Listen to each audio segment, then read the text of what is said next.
Welcome. If this video found you, it's absolutely no accident. So come hang out, come receive, come be held. I'm sure you're in this spiral moment, as we do when we're on YouTube. We're in this seeking moment. We want to figure something out. We want to receive. We want to learn. We want to let go. We want to just be held, right? So I'm here to hold you and to remind you of your truth. You have all the tools within you. You're already whole and complete, even in this energy of like manic energy. I'm kind of feeling this manic manifestation energy, this, oh my God, my nervous system wants to feel safe being safe, but how do I really embody safety, right? Or like, how do I really let myself receive with no guilt? And there's so much coming through for this message, but first I'm gonna go grab my coffee because it is one of those days where I'm having a second cup in the afternoon because the first cup just didn't hit right. So maybe you resonate with that. If so, this could be just an extra confirmation that this message is for you. A few things to note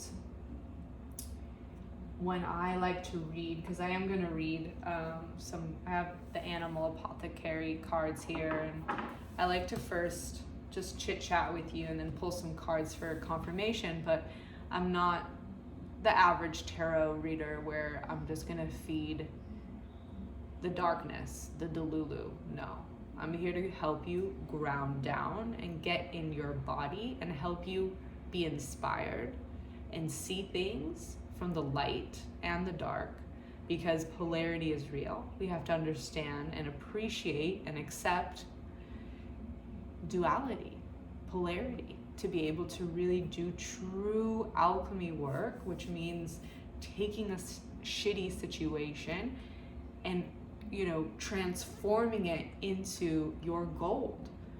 And it's funny because even if you think of like a farmer learns how to really create nourishing dirt, right? The soil. And you need shit. You need manure. You need it for its ecosystem, for its nutrients, for things to really grow in alignment. So it's interesting how even the earth reflects to us, like, it's okay if you're eating shit. It's okay if you're in the void. Another way to say it. It's okay that you're in the void. It's okay that you feel like nothing is going right. There's magic in that. There's magic in the madness has been kind of the flow of the last 2 weeks. I say 2 weeks, but I have 4. So I feel like the madness is bringing the energy of structure in your life because you want that stability. I'm seeing like me putting my hands up like this. Not only is it double victory, right? Like peace, but I'm seeing like 4 pillars in a building, Greek buildings. You know how they have those beautiful pillars? So I'm seeing that, like, that's in the making. It's already done, but maybe you visually can't see that yet.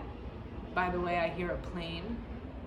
I feel like travel, adventure, movement is a big theme in this message as well, equally to stability, which is funny because it's kind of a paradox, right? But I think that is the paradox of life. How do you find home within yourself? Stability, safety within yourself as you are in movement, right? Because materialistic reality, like the materialistic reality, it does bring you safety, and everyone deserves a safe home, right? But if that was, if that was taken from you,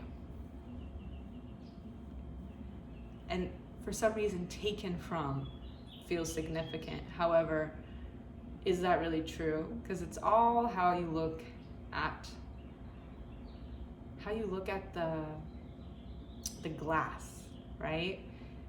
Is it being taken from you, or are you just being called to ascend and move on? The next adventure awaits, right? It's like, how are we willing to digest the fact that we're being called into action as a light worker. Maybe it's a part of our mission not to cling onto materialistic items and to realize that we are so much more than that, and home is really within. You know, a lot of us equate safety with material, but how do we go deeper in that? And I feel like as a whole, as humanity, we're actually entering that question. How do we create safety without materials?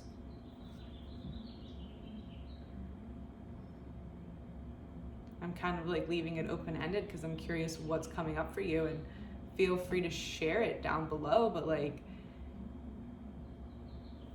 I feel like the answer to that is really befriending your nervous system, right? Your nervous system is what creates safety in the body despite what's really going on around you, right? Life in general, being here on earth, it's a game. It's a game of Pac-Man, if you think of it. It's an energetic game, and when you master energetics, you master your life. The blockages in your life, and I know me saying this could maybe trigger as well, can maybe trigger something in you that's still needing to be held. So just know that like everything that I say is said with love, and it's not said to bypass your emotions. I'm a big believer that we must feel our emotions, but we must feel them and let them move on, not feel them and then identify with them. And that's where I think a lot of us get lost in the sauce of just stagnant energy, because we identify ourselves as the emotion instead of noticing the emotion as data and then passing it on by. So I feel like we're in this sacred precipice as the individual, as you, my dearest one. You are on this, I'm willing to do the inner work journey, which, by the way, takes a lot of courage. So I hope you're proud of yourself. Like, I truly hope you're proud of yourself. I see this like funny like shadow over there, but maybe that's because it's like spirit's like third eye cleanse, awaken the third eye. You've been awakening the third eye. Oh my God, that's so fun. Just do that for a second. Just like befriend your third eye. Like, I feel like there's this invitation in this conversation that we're having, this energetic transaction that we're having, this energetic remembrance that you and I are having right now, to remember your body. Your body holds wisdom. The mind and the body need to work together to remember the soul. So the soul, like the soul is in your body, we know this, right? But like, how does your soul speak versus the human in you? There's the human conditioning, and then there's the soul imprint within you. And like, I feel like throughout our life on the human path, like literally it's human versus soul all day, every day. Human versus soul, human versus soul. And it's like, what happens if shits and giggles, for shits and giggles, if they didn't have to verse each other, like they didn't have to be in competition, but they could find harmony together. And that's where we're going right here, right now in humanity, is the more people who have the audacity to actually merge the human and the soul will live their infinite dreams.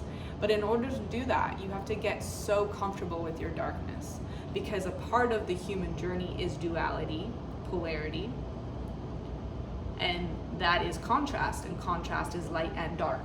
But a lot of us are scared of our own darkness. We don't sit with it, we don't befriend it. We just literally put it in a box and shove it somewhere. But the trick is, the secret is, the alchemy is actually befriending that shitty darkness, right? The nutrients to your soil, your manure, your nutrients is actually befriending that darkness of yours instead of bypassing it. So for the brave souls who sit with their darkness truly and listen to the messages of your darkness, 10:10, as I said that, you're holding such a sacred key towards your sovereignty. You are no longer identifying your pain as your purpose. Actually, it's interesting because I say that out loud and I know, and I know so strongly, but also it's also a Buddhist concept how like your karma is your benefit. So you're not your pain, however your pain isn't your power, however it is fuel for your power. So again, another paradox, because you are not your pain, but that pain is fuel for your power. Let me know how that resonates with you. In the meantime, I'm gonna grab my coffee real quick, so I'll be right back. Alrighty, I'm back.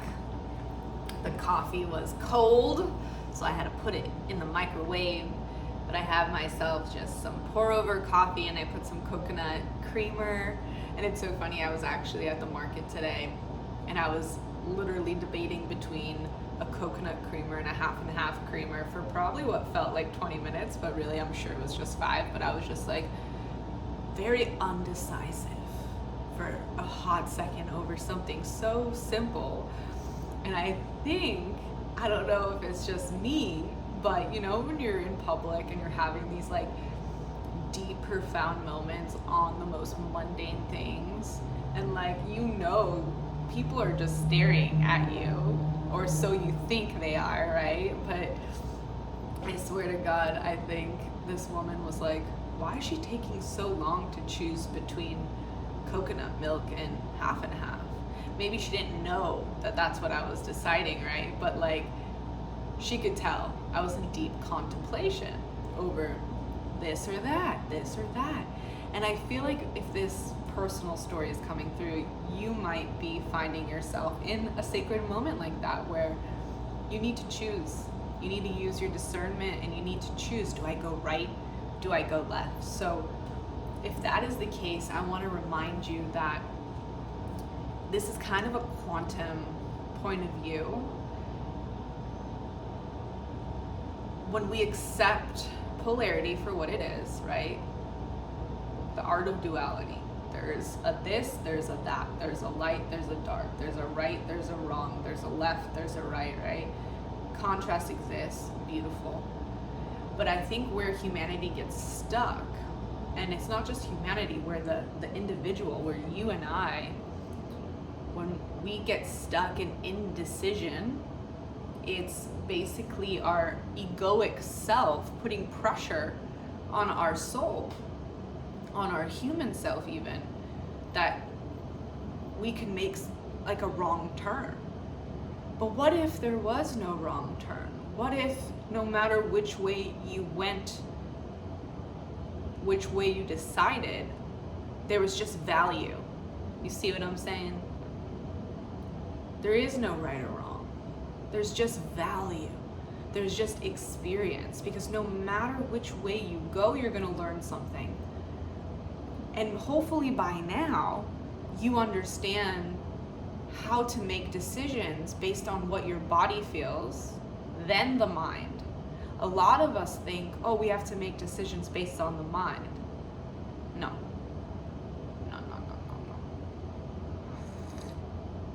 That's the old way, the old paradigm where we put way too much pressure and glory on intellect.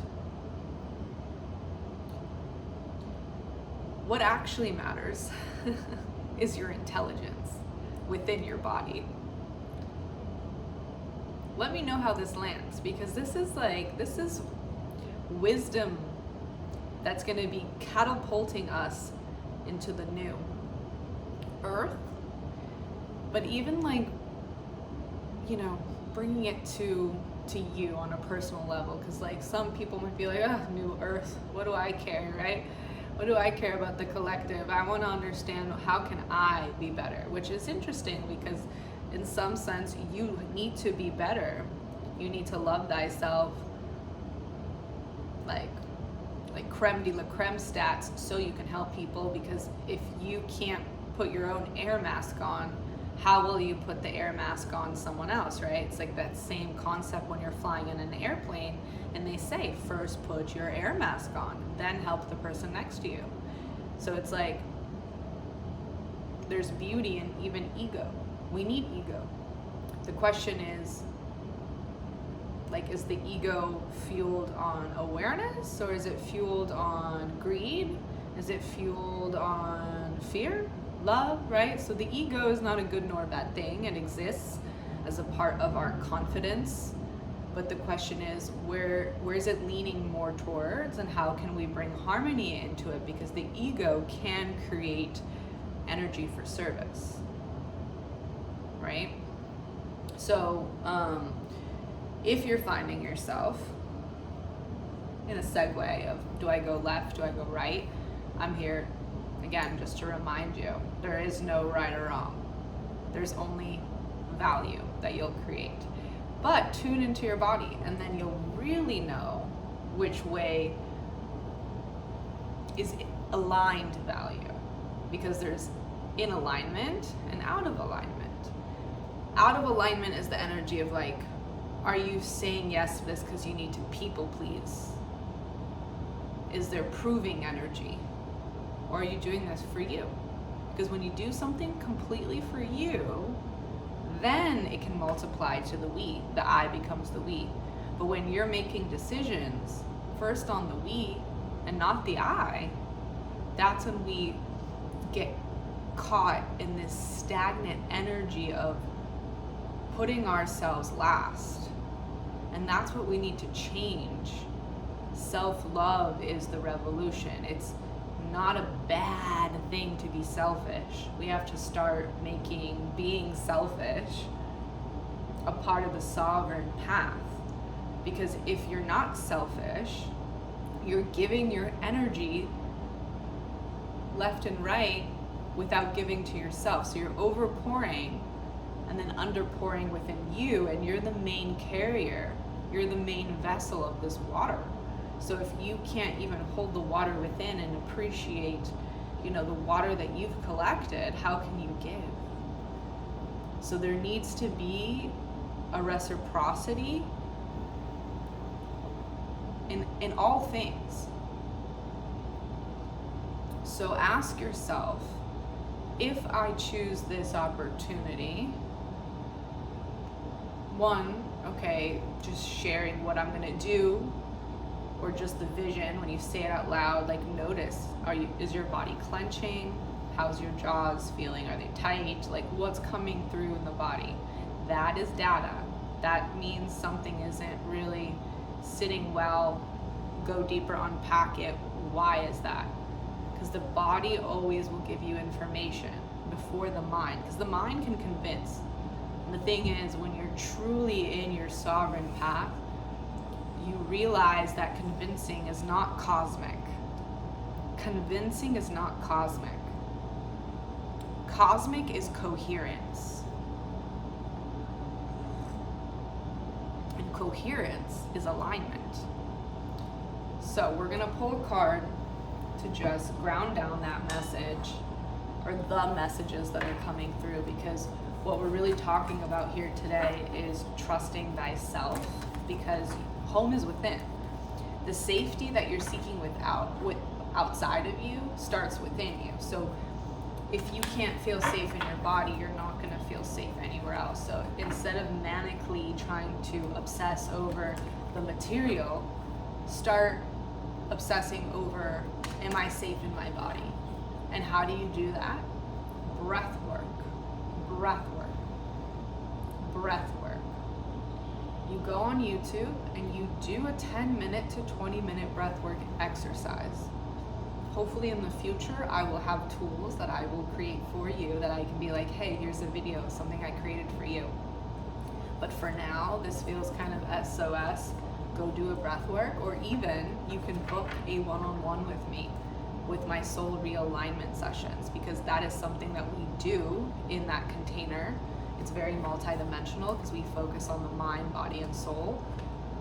And I like to give my clients soul homework to regulate their nervous system. So I do teach you breath based on what you need, what comes up for you. But just in general, like putting the one-on-one work aside, like you have access to tools right here, right now. So use the fact that you can do breath work on YouTube, okay? Because that is how we truly connect to our higher self, our soul, whatever you, the godlike essence within us, our divinity, our sovereignty. We must breathe and ground and alchemize and become water. Become in the flow. Breath is rhythm, breath is flow. So when you enter that flow, you'll know. Okay? Yeah. All right. So Spirit, guide us. What does the collective need to know now based on everything that we chit-chatted about cosmically? What can help them just feel more grounded in their mission, especially as we're starting a new month? This video is timeless, but there is the energy of new beginnings. Oh my God. Nourish the shadows. Did we not just talk about this in the start of the video? We did. I was sharing with you how nourishing your shadows, right? The shit, the S-H-I-T, like that is fuel. And if you can see, the Black Panther is literally drinking the shadows, like drinking the Kool-Aid of the shadows, because it's fuel. It's fuel for your purpose. It is fuel for, self-love within you to just, I don't know, shine. But it's funny, I'm seeing a firework like sparking, and then I'm like, that's not what I'm saying, my linguistics are off, but I'm seeing that like when you sit with your wounded self, the inner child within who didn't get what it needed, and really give the little part of you love. Like for a second, parent yourself, like truly parent yourself, hug yourself, like drop into you, like really, like, I don't know why I keep saying like, but give yourself a hug, ask yourself, like, what do you need? Like, talk to yourself for a second, like you're the child and the parent coming together, and just see, like, what do you need? Maybe you just need to ask yourself, like, hey, what do you need today? Because obviously no one else is gonna ask you it. Everyone else, it's like tests. But be your own testimony, because you've done a lot of self-awareness thus far. You have the tools, but do you use the tools? And maybe that might be a little annoying to say out loud or receive, because we always like to know better, right? But it's kind of like let's get humble for a second. Are you using the tools in your toolbox? Or are you just walking around like, yep, I know, yeah, I know that will be good for me, but like, do you actually practice it? Because that's the thing, we got to practice safety. If we don't practice safety, we won't embody it. So, breath work, sit with the shadows, love on the shadows, and it will be uncomfortable. I won't sugarcoat it. Doing this type of work is uncomfortable, but it is the wellspring to everything that you're seeking. It's already within you. And water is the element of abundance. So the more audacity and patience and vulnerability and courage you have to stay with your shadows, the more abundance you're going to bring forth, because that's